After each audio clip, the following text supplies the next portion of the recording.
Il vient le jour du Seigneur, brûlant comme une fournaise.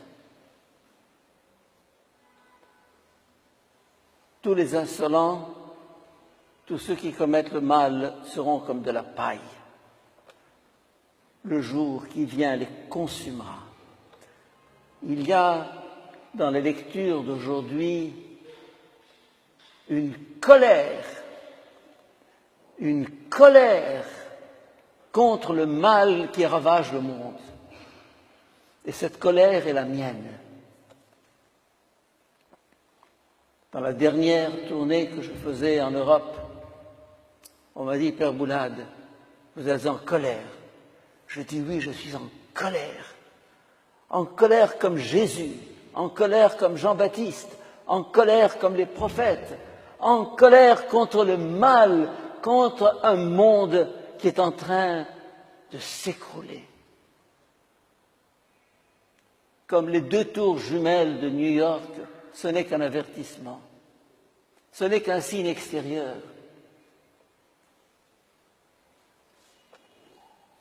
Le 31 août dernier, j'ai écrit un texte, 1 page. L'Occident a du sang sur les mains. L'Occident a du sang sur les mains. Quelques passages de ce texte. L'Occident s'est trahi, vendu, sali pour de l'argent, du pétrole, du gaz, des dollars, des euros. Cette situation au Proche-Orient depuis déjà bientôt 30 ans,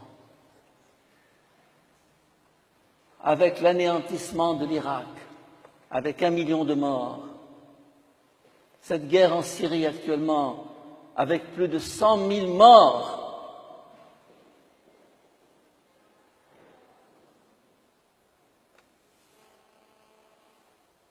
et la Libye, 80 000 morts, et le Soudan, 2 millions de morts. Et ce que nous connaissons ici en Égypte et ce que nous vivons,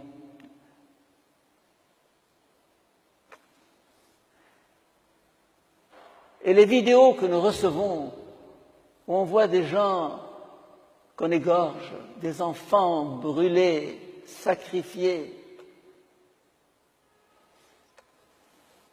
ça me met en colère, ça me fait pleurer.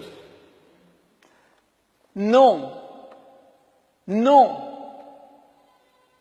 Il faut avoir le courage de dire non, de protester, de taper sur la table, de descendre dans la rue, comme l'ont fait les Égyptiens.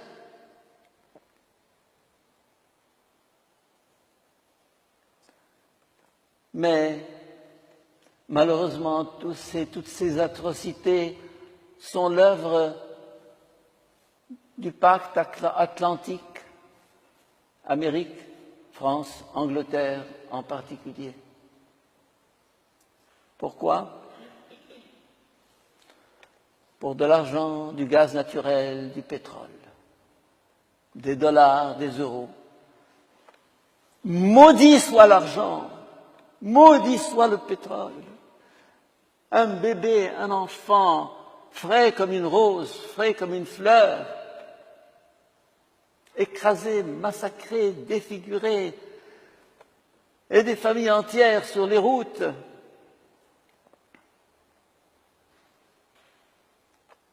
Plusieurs centaines de milliers de Syriens en Égypte, 1 million de Syriens au Liban, des centaines de milliers vers l'Irak, vers plutôt la Turquie, et plusieurs millions qui demandent à entrer en Suède. Une Syrie écrasée. Et dans ce texte, je dis l'Occident a perdu son âme. Il l'a vendue au diable, sacrifié à ces mammons qui s'appellent l'argent, le pouvoir, la puissance, la cupidité. Et j'ajoute quand une civilisation perd son âme, elle n'a plus qu'à disparaître, qu'à s'éteindre, qu'à s'écrouler. Et c'est ce qui se passe sous nos yeux. Un Français me disait ce matin, du 31 août, d'un air désabusé, la France est moribonde, la France est morte. J'en dirai autant de l'Amérique et d'un certain nombre de pays qui soutiennent le terrorisme dans le monde et notamment dans nos régions. C'est dégoûtant, écœurant ce qui se passe. Ça, c'est la violence, ça, c'est la guerre, ça, c'est le sang. Mais l'Occident et toutes les sociétés de consommation sont menacées d'un autre mal, plus pernicieux, plus insidieux, plus profond. Le plaisir, la jouissance. Hier encore, j'étais avec un jeune Égyptien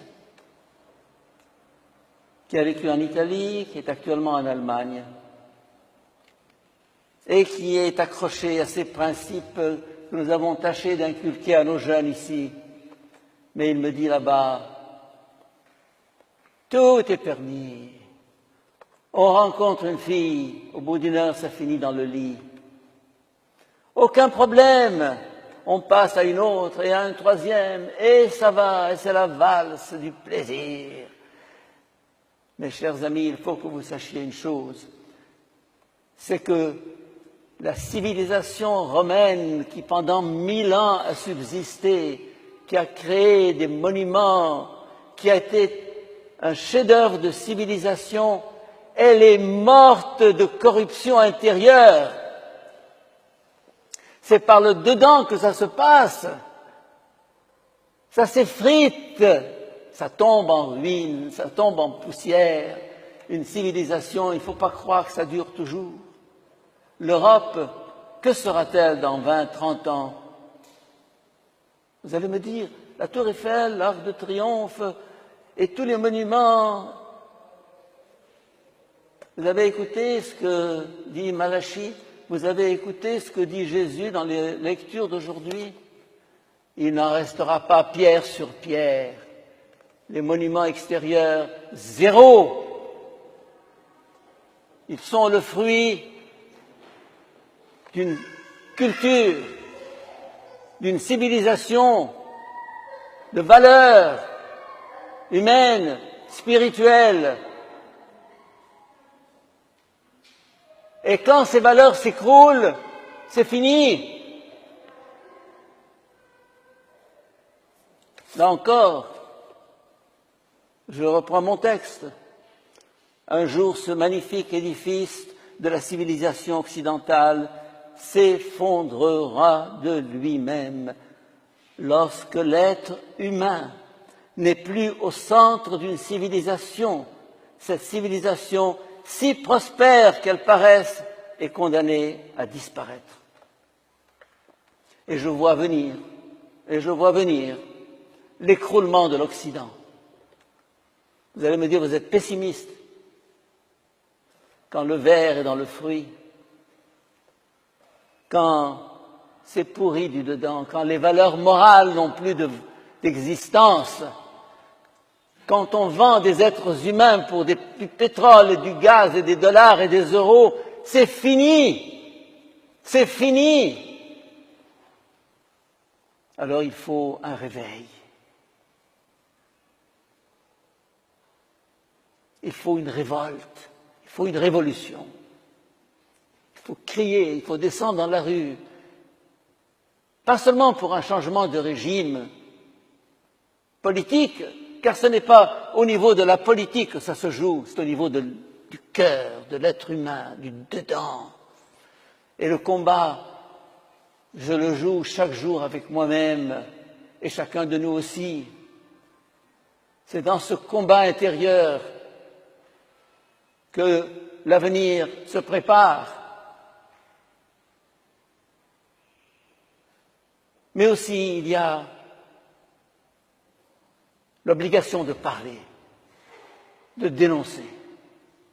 Et là, je retrouve la deuxième lecture d'aujourd'hui, la lettre de saint Paul aux Thessaloniciens. Il leur dit, travaillez, ne vous endormez pas dans la paresse, l'oisiveté, le farniente, la télévision. Ah, on est dans un fauteuil comme ça, pendant des heures à zapper. Et qu'est-ce que tu fais là-dedans? Pendant ce temps, des gens crèvent. Donnez prière, tout va bien. Oui, tout va bien. La colère du Seigneur, je la comprends aujourd'hui. Parce qu'on a voulu faire de Jésus un petit Jésus en chocolat, bonbon, sympathique, rose, gentil. On a éliminé la colère de Jésus. Eh bien, cette colère va se déclarer un jour. Il s'agit là du dernier jour, du jour du Seigneur. Elle éclatera, comme ce matin nous avons eu la foudre 2 fois pendant mon sermon dans cette église. Bam! Je me suis dit, ça tombe bien. Ça correspond à ce que je dis. Oui, Jésus nous dit dans l'Évangile, les gens se marieront, auront des enfants, construiront des maisons, cultiveront des champs, et puis un jour, le jour du Seigneur viendra. Ne nous endormons pas, mes chers amis. Soyons vigilants. Ne perdons pas une seconde de notre vie, car cette seconde, elle appartient aux autres. Pas un mot à perdre, car ce mot pourrait dénoncer l'injustice et changer une situation.